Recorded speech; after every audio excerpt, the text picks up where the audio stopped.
Sa pressure guys, ito yung mga kailangan yung tandaan.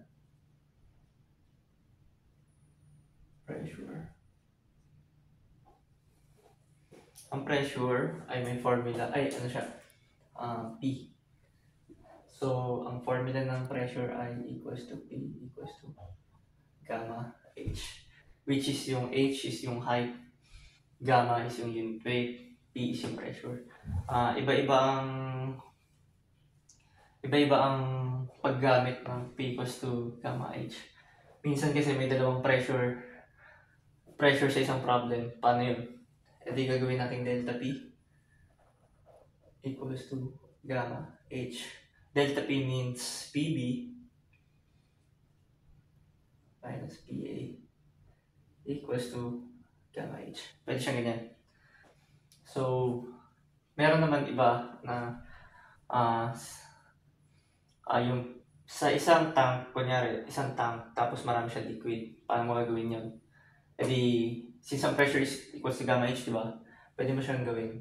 Pressure is equals to summation of gamma H. Yun yung, ito na yung gagamitin natin. So, meron tayong 3 types ng pressure.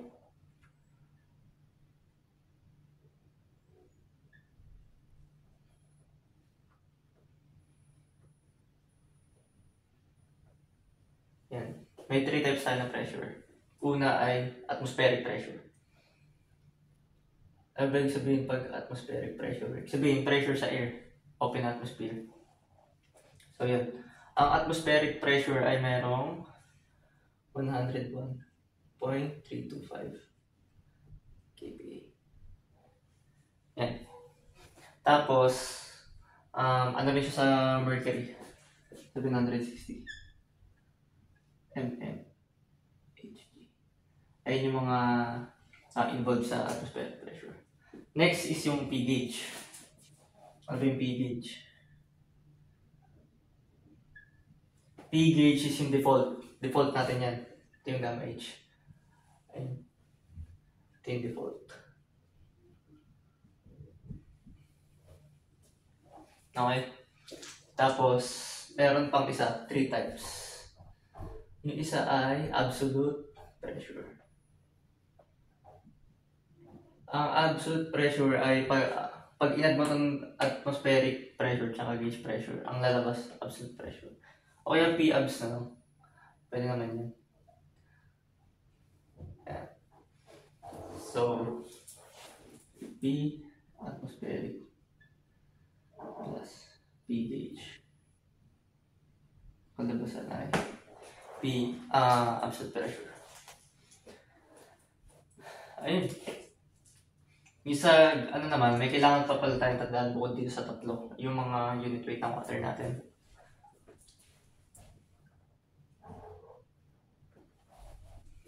Iba-iba kasi yan. Kapag pag fresh water,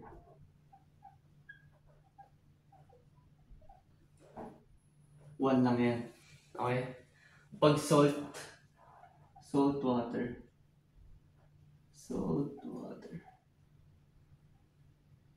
1.03. Tapos, oil na 0.8. Ang ganyan, 0.81, 0.8. Tapos yung isa mercury, 13.6 Hg. 13.6. Ayun lang guys. Ay mga kailangan natin tandaan pag nagsisolve tayo ng pressure. Okay. Solve tayo. Yan guys, basahin muna natin. A pressure gauge 8 m above the bottom of the tank, containing a liquid read 68.7 kilopascal.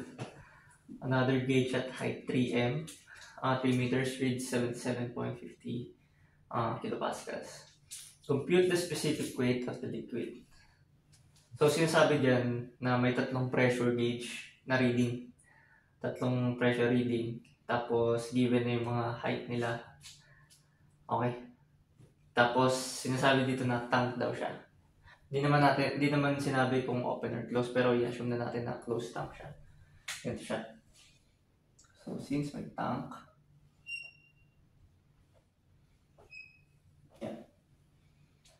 Tapos, sinabi na 8 meters above the tank, merong pressure reading. So, may pressure reading dito na 68.7 kilopascals. Ang height nito mula sa bottom ng tank, sinasabi na 8 meters. Tapos meron pa daw isa, 3 meters naman above the tank. Dito naman is yung 77.5 kilopascals. Ang height nito, 3 meters. Pinatendan yung tubig. Okay. So, since ang formula nga natin ng pressure ay ito. Pero, sinabi ko nga, na kapag dalawa ang pressure reading, hindi lang ito yung magamitin mo. Delta P. Okay? So, magiging PB minus P1, di ba? Ay, PB minus PA equals to gamma height. Okay? So, pwede tayo magano dyan na magkala yung pressure B, pressure A mo. Sabihin natin, ito yung B ko. Ito yung A ko. Okay? So, yung B ko is 77.5 minus pressure at A 68.7 equals to, since specific weight ang hinahanap, yung gamma, unknown siya. Tapos may height siya na, ang height na gagamitin natin hindi yung 3 tsaka yung 5 ba? Magkaiba kasi yan. Ang gagamitin natin yung ito, height nito. Kasi ito lang naman yung sa pressure to pressure gauge. So 8 minus 3 lang naman yan. 5. So yung gagamitin natin, 5. Makukuha natin yung specific weight.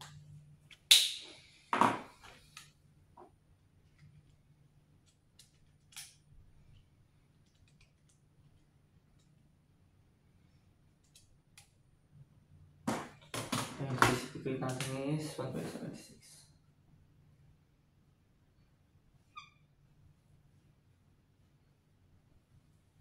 Yan lang siya guys.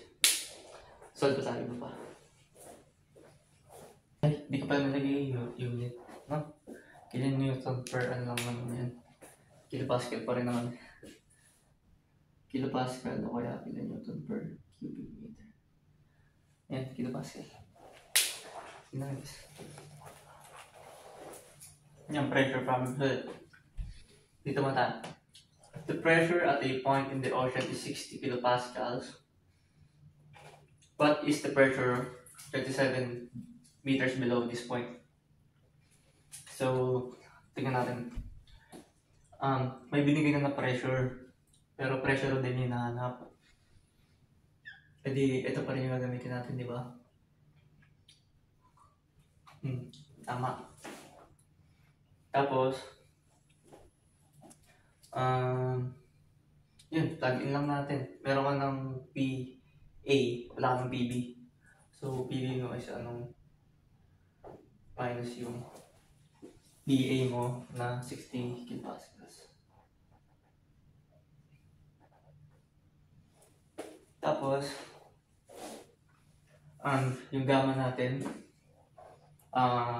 yung gamma natin is yung unit weight, diba? 9.81. Tapos yung height natin na 27 meters. Tanong ko lang guys, tamang na ba to?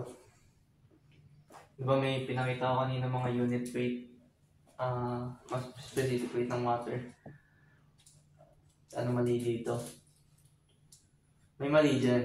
Kasi sinabi dun sa problem na a point in the ocean. So, salt water ang gagamitin natin. Kapag ganyan, yung gamma natin, i-multiply natin sa 9.81. So, ito siya. 9.81 times 1.03. Ganyan. Kunyari, oil yung binigay. Edi times yung specific weight ng specific gravity ng oil. Okay? So yung height natin dito is 27 meters. May makakuha ka ng pressure at 8 point. Yun lang siya guys. Calculate natin.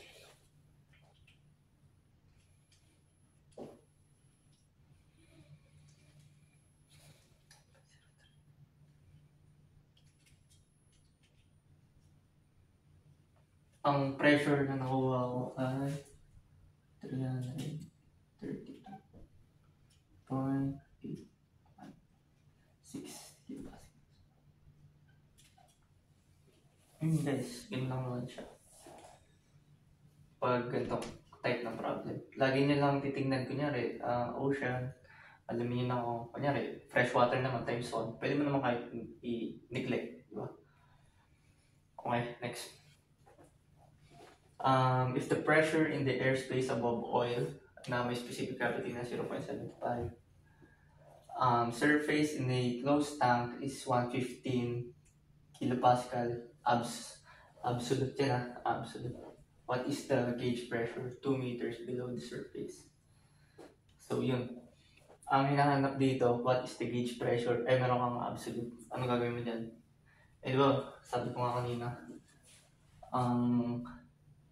P gauge is yung gauge pressure is yung default natin. So, paano gagawin natin dyan?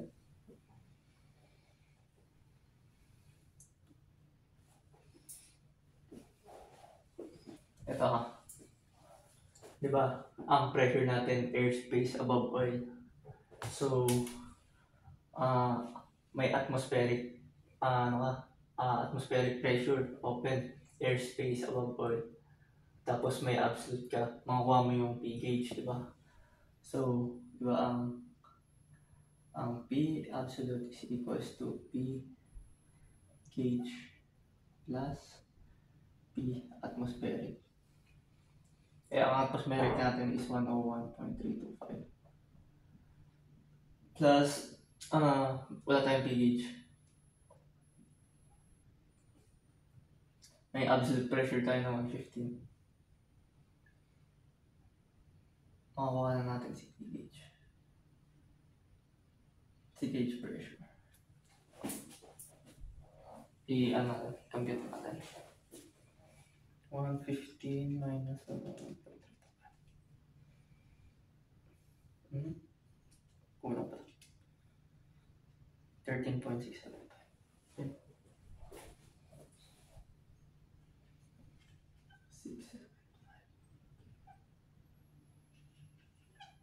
So yun, na-convert na natin.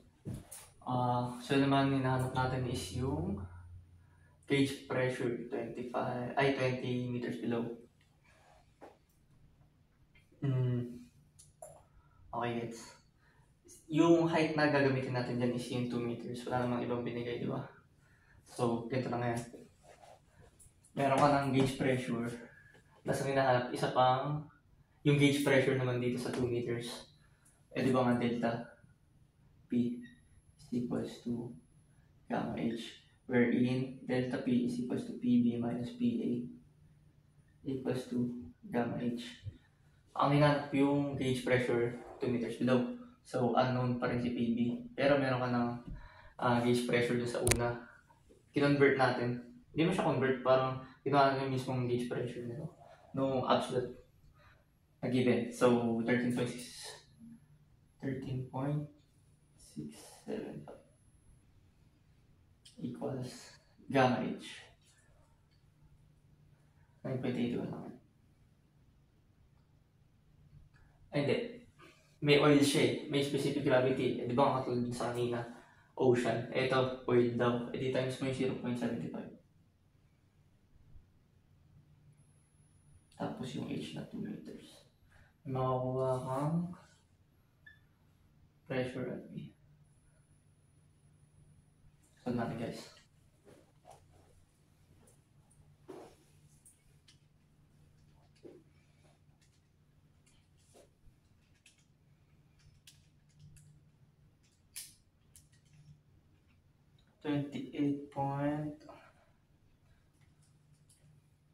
Typo 28.39 kilopascal.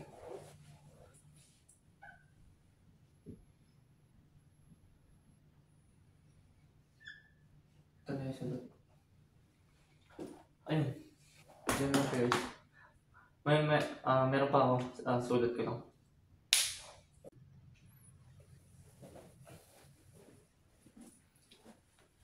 Yung ganitong makikita nyo.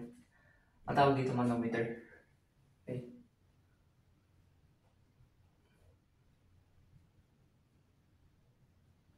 Manometer tawag yung mga ganyan. So, okay, solve natin. Ang hinahanap dito yung pressure sa pipe. So, hindi na natin magagamit yung PB minus PA since isang pressure lang may hinahanap natin. So, paano gagawin natin yan? May oil, tsaka may mercury. Okay. Diba, yung isa kong tinuro, kapag bukod dun sa dalawang pressure readings na binibigay, meron din na yung magkakaiba yung oil, yung fluids na nandun. Kaya katulad nito, may oil, may mercury. So, paano gagawin natin yan? Basic lang naman yung ganito. Ganito lang gagawin natin. Pressure is equals to summation ng gamma H. Ito na naman. So, di gamma H ng oil, plus gamma H ng mercury. Okay? So, solve natin. Una is yung sa oil. Meron siyang specific gravity na 0.8. So, yung gamma natin is yung 9.81 times 0.8. Plus, since summation. Ay, H pa pala. Ano H natin dyan? Plus H. Yan, times H. Tapos sunod, yung sa mercury naman. Since ito kasi, dito, di ba yung mercury pa ganito? Since ito, pantay naman dito. Tsaka, ayan, hanggang dito yung 1.5 niya.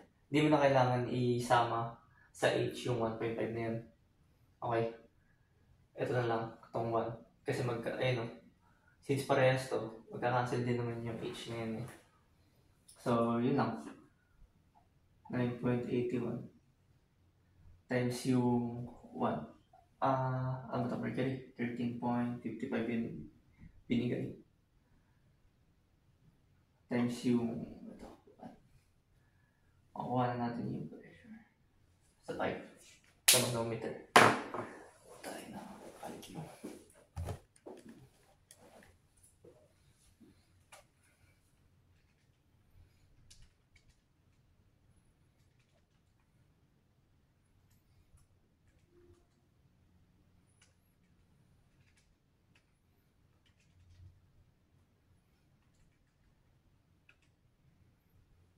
Nakuha ko ay 144.6975. So 144.7.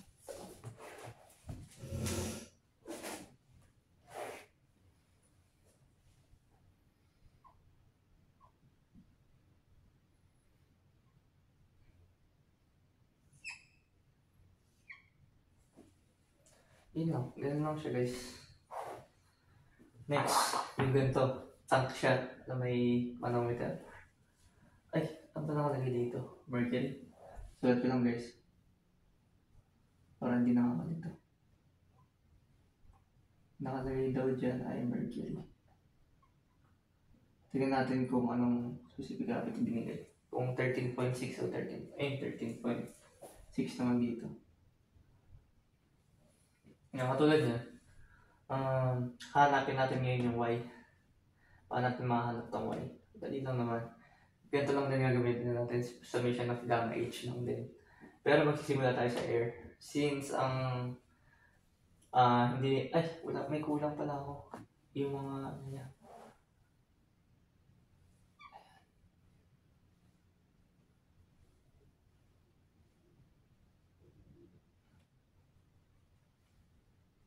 Yan. Okay. Dito naman, since yung air close naman siya, hindi mo na kailangan yung height niya. Tsaka, yan. Tapos, yung gamma H, summation of gamma H lang ulit. Summation of gamma H, yung oil, Tapos yung gamma H ng water. Pati yung dito na rin sa mercury. So, magiging unknown lang naman dyan yung, yung Y. Tapos, maging careful na lang tayo sa pagtingin ng height, ha? Kasi, mamaya papakita ko. Solve na natin.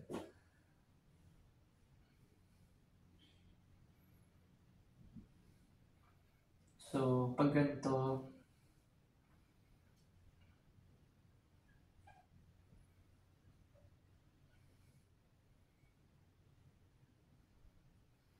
simula tayo sa air na 5 kilopascals plus yung oil. Ang gamma H ng oil, 9.81 times 0.8. Madalas ginagamit yung 0.8, 0.81, same lang naman. Yung height niya na 3 yan. Plus, parang malinaw sa notes nyo, nalagay na natin ito. Okay. Ito yung air. Pwede maglagay dyan. Yung sa water, lalo sinabing iba, HCO lang, edi times 1 lang naman yan pag gano'n eh. Hindi, kahit di mo nasulat, 9.81 na lang. 9.81 times yung height niya. Ano gagamitin mo? Mali na gamitin mo yung 1 meter lang kasi pababa ko pa dito sa parang manometer. Edi magiging 1.5. 0.5 to, tapos 1. Edi magiging 1.5. Ayun. Tapos, mercury, last. Pwede ko lang dito water. Lalagay ko lang sa baba guys para makapag-solve dito tayo mamaya. Ganyan na lang natin. Ayan. Mayroon ka sunod sa mercury naman, gamma H naman ng mercury. Kaya nyo na yan, guess na yan, 9.81 times yung sa mercury na 13.6. Anong height nito? Y. And Y. Ayan, masasolve mo na si Y. Solve natin. Calculate ko.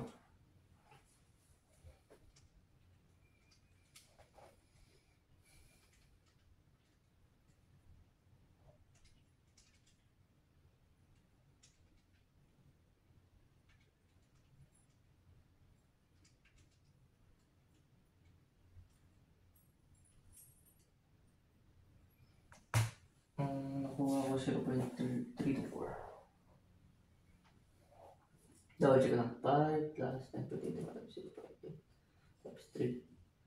10.81 times 1.5. 9.81 times 13.6. Tama.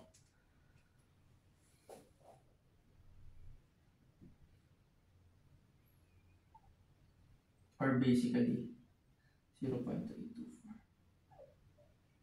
meters. Ang sagot. Yun lang guys, ganun na siya kasimple. Ito last.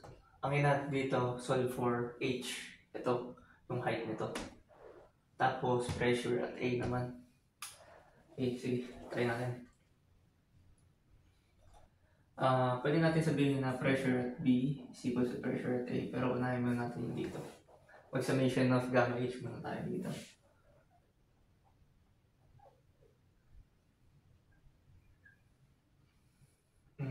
Gamma H. So yung air, kasama ulit, di ba? Pero wala lang yung height niyan. Okay.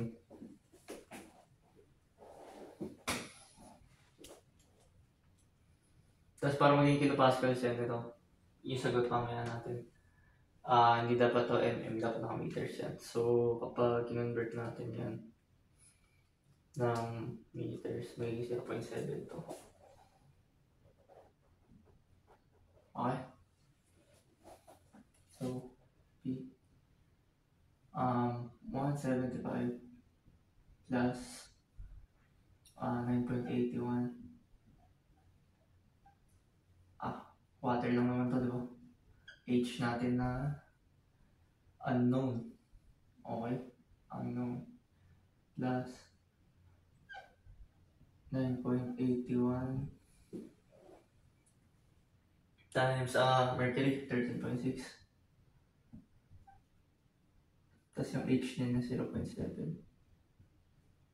Tingnan natin ang nalabas na height. Ay, may kulang pala, no? Pressure at B. Hindi natin nalagay. 290.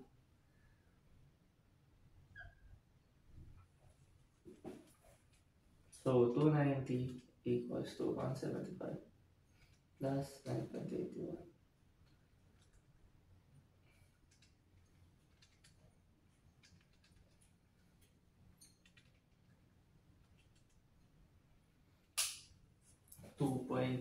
Tama ba?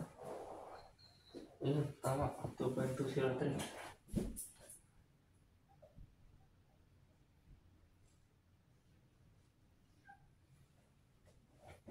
Next naman, yung solve for pressure at A.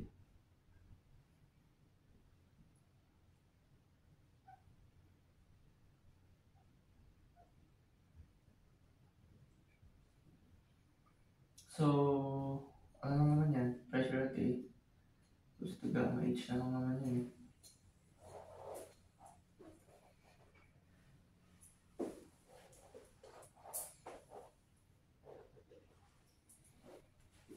Dito tayo, pressure at A.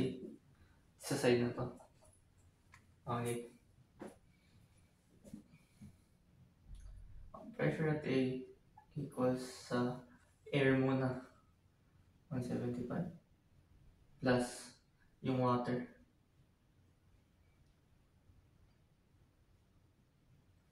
Magkano yan?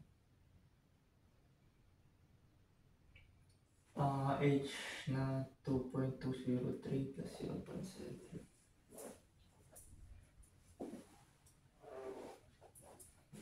Make sure lang.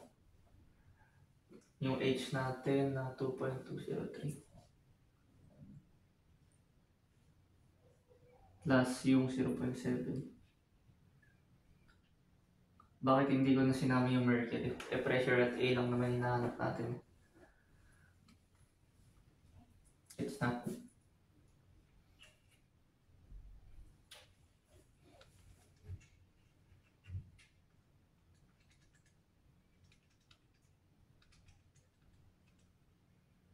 $203.40.